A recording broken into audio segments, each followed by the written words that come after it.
Hola, hola, my name is Ramon, cosmetic chemist, esthetician, lover of a good sunscreen, and as the title suggests, today we're talking about another mineral sunscreen option, this time from OLEHENRIKSEN. It's their Banana Bright Mineral Sunscreen SPF 30. So a little bit about this. First of all, I did request this from the brand. I reached out and I was like, hey, I'm gonna try this sunscreen out. Can you just please send it to me? So this was gifted because I asked for it, not because the brand just sent it. Some marketing behind the sunscreen. They claim it's a 100% mineral sunscreen with enhanced vitamin C and 16.3% zinc oxide that protects skin against UVA and UVB rays and corrects and prevents visible signs of sun damage, including dark spots, fine lines, and wrinkles. Going to some of the marketing. First of all, I'm gonna go through marketing. If you want the application, all the rest of that, there'll be timestamps down below as always. From the brand's personal website, the daily sunscreen looks good, feels good, and smells good. This smells delicious. I love so many of the products from this line from Ula. The cleanser, it smells great. Their Banana Bright eye cream, just because it smells good. I love a good sensory moment, and it smells like citrusy, orange juicy. It smells great. It has a fresh, naturally derived scent. No sunscreen smell here, true. And soft matte finish, never greasy. I'll get to that. One really good thing about this is they really do disclose that mineral sunscreens take longer to set into the skin than chemical sunscreens do. So if you have a deeper skin tone, this might leave a white cast. This does have a possibility of leaving a white cast. It might dissipate after a few minutes, it might not. They're very upfront about that, which you never see a brand do. So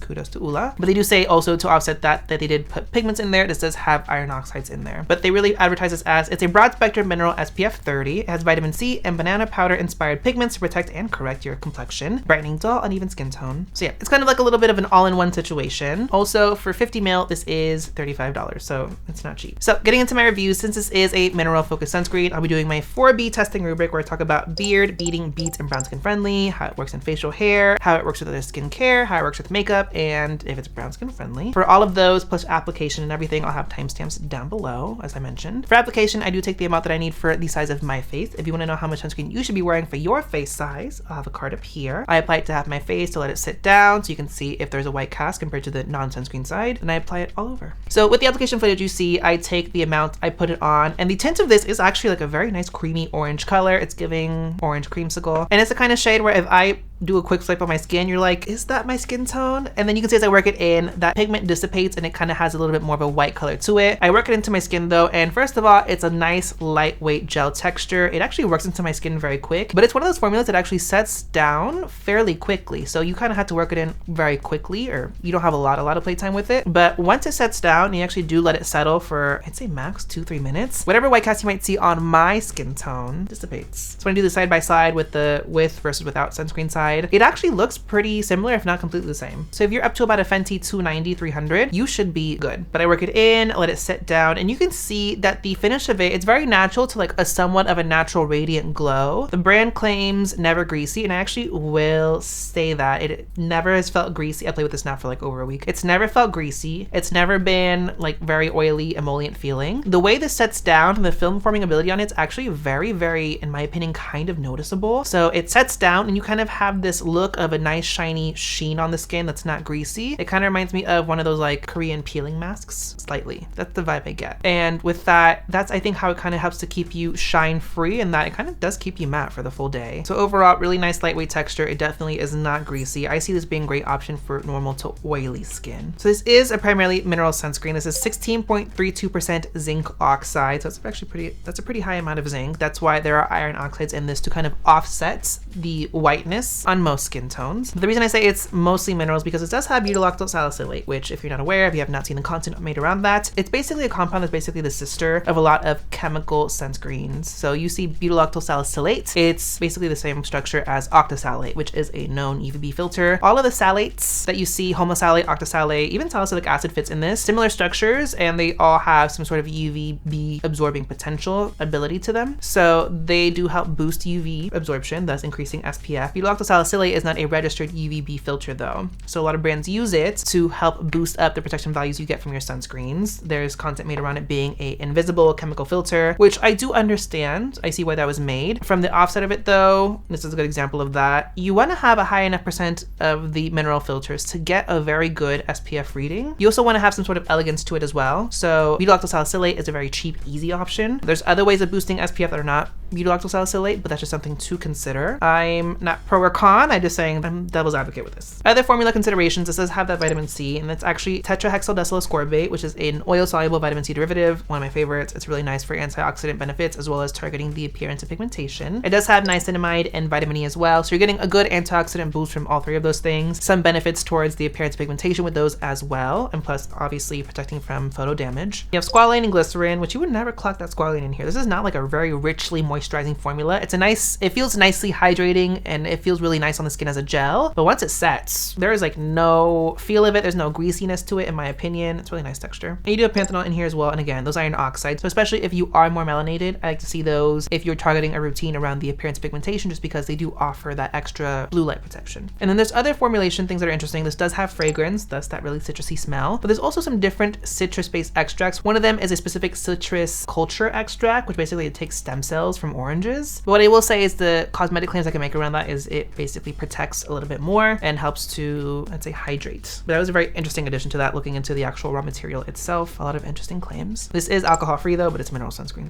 So into the 4 Bs, again, beard, beading, beats, and brown skin friendly. Beard, how does this work into facial hair, mustache, beard, hairline? I'm wearing it right now, no makeup. I think overall, this is a very easy formula to blend in, and I don't really have to stress or do too much work to get it to blend into, again, the beard line, especially this like corner down here is where I always miss. I've had no issues. I've like put this on a few different times, gone outside, asked my husband, can you clock it? And he's like, actually, no, it's really nice. So very positive experience in that regard. Beading, how does it play with other skincare? With the film forming of this, I was actually very, very worried because sometimes certain film forming ingredients or gelling agents play very weird with other skincare products, and that you get that pilling. I haven't had an issue with this yet, and this is actually a product I do have to ensure I moisturize well underneath on areas like my under eyes, because if not, you know that thing where your skin's more dry until like certain fine lines are like a lot more visible? This can do that to me if I don't moisturize my under eye area well enough. So this does play well with other things underneath it. That's really nice. And I have tried this on kind of like damp skin over a toner, on bare skin,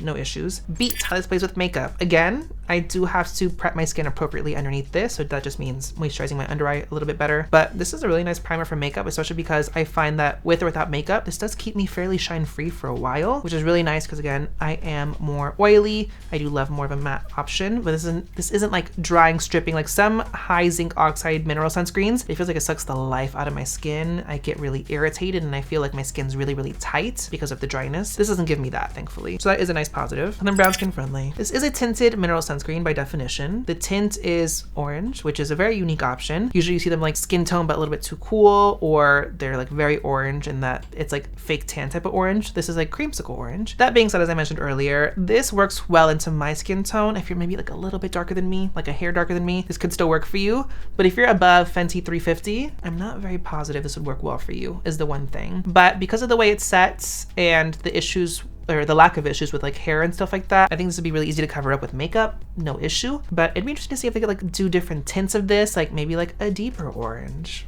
I don't know, just to camouflage the white cast on deeper skin tones, obviously. And plus, it could help with like a color correcting effect. Also worth noting, this is not water or sweat resistant, unfortunately, which would make this a total slave for me because this is a really nice sunscreen. Overall, final thoughts, this was a surprise hit for me on my skin tone and my skin concerns. This definitely gives me, this is an all-in-one sunscreen vibe. I could just throw this on after cleansing my face in the morning. I get some really good skincare ingredients, a really nice oily skin appropriate formula. It's not oily, it's not shiny, it's not greasy. It's not matte, but it kind of gives me a nice glow without making me oily, if that makes any sense. The tint of this is good up to my skin tone. I would love to see what they could do to make this more deep skin appropriate. The only qualm around this I would say is the price point maybe, and it's scented. It does have that scent. So if you do have more sensitive skin, that is worth noting. The only thing that would make this like, again, a total slay is that water sweat resistance on top of that, which this does not have. But the OLEHENRIKSEN Banana Bright Mineral Sunscreen overall to me is a slay. I really do like this sunscreen. I'm happy I did request this. If you tried this, I want you to share your thoughts down below in the comment section. Also put your skin tone range as well, just for reference. It's really helpful for people. And I obviously love to hear what you guys have to say, so sound off in the comment section. Don't forget to hit that subscribe button, notification bell, so that you know when I post more skincare, sunscreen, and beauty related content on my channel. Give the video a thumbs up, and thanks for watching, guys.